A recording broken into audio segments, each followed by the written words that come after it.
What do you think should be the maximum age gap between a couple?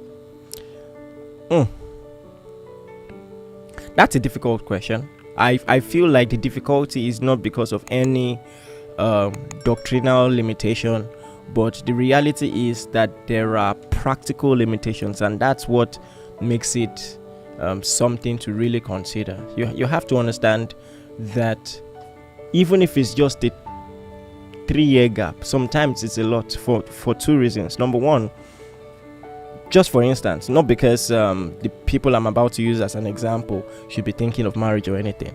If you are in secondary school, maybe SS2, and someone is in year 1 in the university, even if it's just 2 years or 3 years gap, the exposure is, very, very. So there's a lot of exposure difference, and then generally, it can be easier when it is the guy who is significantly older, but when it is the girl older, naturally, girls mature faster than guys.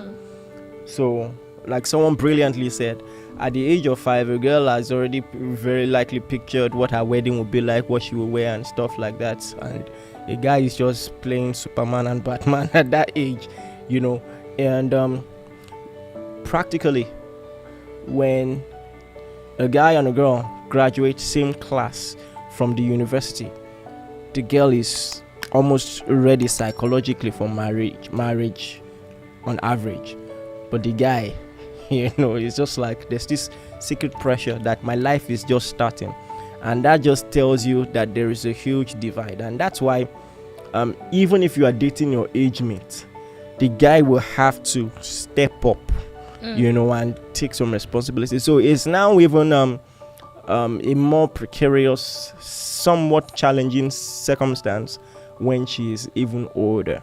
All right. So it depends on the age.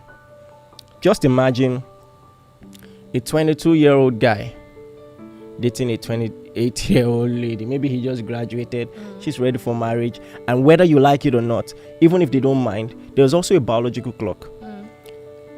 Ladies have menopause and guys are till infinity. So you see, when ladies are trying to put pressure, or on you or any such thing, just remember that the dynamics are different for them. So there are just some things that make it practically difficult or challenging, and that's why if the girl is going to be older, I would say maybe 3 years max. I would say I'm speaking like Paul, and so that's what I would say. I think just basically putting into cognizance everything that Pastor has said. I've seen 4 years gaps that have worked, do you understand? But really, it's about your level of exposure, and then can you submit to this person who is younger than you? Because Bible rules are Bible rules. Yeah, so you still have to submit to him, even though you are younger. You still have to submit to him as the head of the relationship.